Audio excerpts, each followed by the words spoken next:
концентрираме върху пазара около нас с помощта на Кешия Уолвин от IGD. Тя е ритейл анализатор, която ще ни разкаже за какво формира пазарът в Източна Европа и как търговците могат да предлагат добавена стойност. Надявам се да има пример за България. Заповядай, Кешия.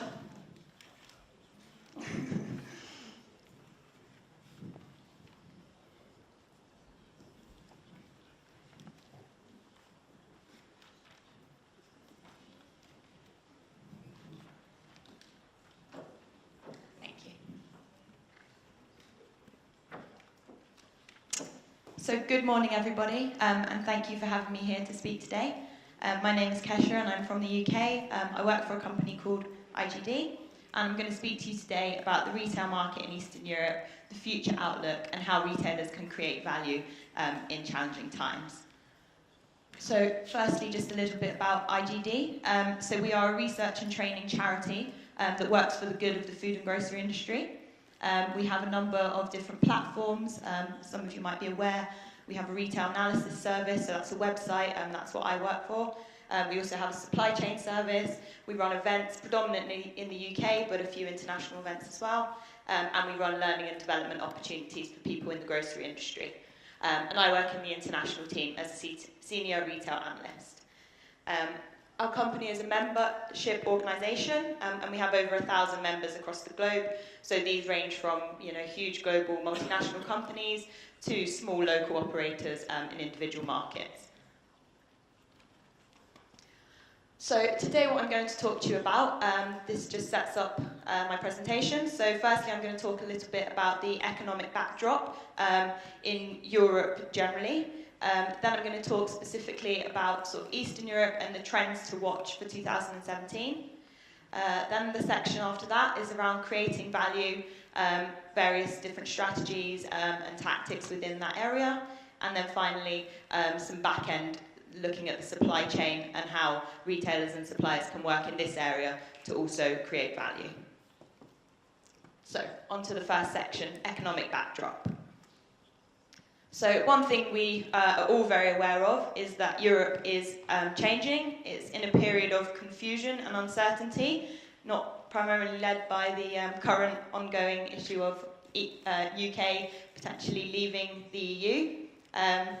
So the EU has faced challenges over its time, the banking crisis, the refugee crisis, but the current times certainly, we're all aware, are very challenging. And will have a big implication on retailers and suppliers, depending on what the outcome of the UK's exit from Brexit kind of is, but also the fact that other countries, potentially that could go the same way. But we all know we do want to keep free trade moving as much as possible, so hopefully the consequences on businesses won't be too significant. And then the grocery industry specifically. So, as I'm sure you're all aware, it's a very competitive and complicated industry. We have a period of time where there's a lot of confusion and uncertainty, both for businesses but also for government and for shoppers. Times are changing quickly, so we're seeing a lot more online shopping, a lot more use of mobiles, people are more into convenience, and this leads to a lot of challenges for retailers and suppliers to address shoppers' needs. We've also had many periods of deflation across the markets, and all of this is, sets up why the market is quite challenging. And this is something that affects not just Eastern Europe, but also Western Europe, and in fact most of the globe at various points. And shopper trends are changing as well, and this has an impact on retailers. So focusing on value, obviously that's a thing that continues to be important to shoppers at all time. But things are changing and are at different stages in different markets. So in many markets, customers now have more choices than ever before, specifically in competitive markets. Busier lifestyles leading to potentially less time for scratch cooking. This impacts on how people shop. Smaller households affecting both how people shop in terms of the frequency, but also things like pack sizes. And then a focus on health. So again, this is one where it's in different stages in different markets. I've just been over in the US on a work trip, and over there, you can't look anywhere without seeing health. but as I'm sure you're aware, that's not just in some markets, that's a growing area of concern for all areas. And something that actually the government in many areas is getting involved in, so it's not something that becomes a choice for businesses and shoppers, but actually can be enforced. And certainly the search for simplicity kind of can come out of all the back of this. So I know in the UK particularly, the growth of Aldi and Lidl really took off as we hit recession, but actually even as we left the recession, they continued to perform really well, and a large part of that is the simple model that they offer. So whereas I could go into a Tesco and find 40 types of tomatoes, I could go into Lidl and Aldi and find 3 or 4, and actually when I'm in a hurry, that's a lot easier and a lot quicker to shop. And then I'm going to look at both the front end and the back end. So I'm going to talk later on briefly about buying groups and supply chain efficiencies, but also a lot of focus on different pricing models, everyday low prices, promotions, and how these all affect the value for customers. So here's just a graph showing the market in 2016. So this is for the 28 EU countries, and it shows the retail trade on the orange line there, and as you can see, it's pretty steady with small cycles of waves up and down.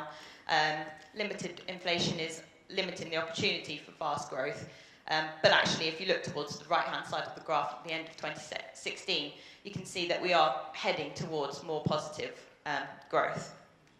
And then specifically in retail, so this graph here shows the total retail sales growth for the EU 28 countries for all items excluding fuel and motor vehicles, and this shows volume sales, so this excludes any inflation, and the data is year on year going from 2005 up to 2015.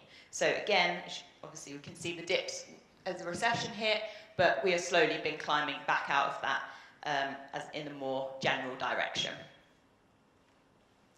And this chart, similar to the previous one, but this focuses on the food, drink and tobacco sales. So here you can see sales both in value and volume. So the orange line is volume and the top red line is value. So sort of the difference is essentially the benefit of inflation. And you can see, again, the positive direction starting to happen as we move towards the right-hand side of the graph. And just finally, one more perspective on that. So here's another view showing total sales quarter by quarter for, again, the orange line, all retail, excluding motor vehicles and fuel, the red line, food, drink and tobacco specifically. And again, you can just see that the volumes are starting to pick up towards the right-hand side of the graph. So just to close off this section, I also wanted to talk a little bit about market regulations, as this is something that obviously affects retailers significantly, particularly around things like Sunday trading hours, tax, minimum wages, sugar tax, food waste, all these sorts of things are really important that retailers are up to date with what's going on and looking into the future to predict what might happen. But there's not all negative. Some of these can have positive effects. So, for example, increases in tax-free allowance for low earners can potentially have a knock-on effect onto grocery sales. And likewise, things like corporation tax cuts can be beneficial. So market regulations doesn't always need to be negative, but it is important that everyone knows what's happening and what is coming down the line. So, on to my second section. So this section is all about the trends to watch in Eastern Europe in 2017. So here's the 5 themes that we see as shaping the region. So firstly, small formats driving growth. Secondly, discounting encroaching on convenience. So this is around sort of blurring the line between traditional discount and convenience. Broadening shopper missions. Healthy eating expanding more into private label products, which was talked about briefly in the last presentation. And also local credentials, particularly in fresh food. So firstly, on to small formats driving growth. So channel focus in the last few years has definitely shifted towards smaller format stores. And this is because shopper missions have evolved more towards convenience due to sort of demographic changes and changes in lifestyles of shoppers. And as a result, shoppers are seeking greater proximity to their local stores, and the SKUs and ranges need to be developed to suit these needs. And retailers' recognition of this means that they are focusing more on getting the correct range within these stores, but also on increasing their catchment density, so increasing the number of stores in highly populated areas. And we expect that in 2017, that retailers that are already present in the convenience channel will focus on these proximity stores, so the city centre, transport hubs, those type of locations. But actually also retailers primarily operating in larger format stores are adapting their channel portfolio and expanding more into smaller formats.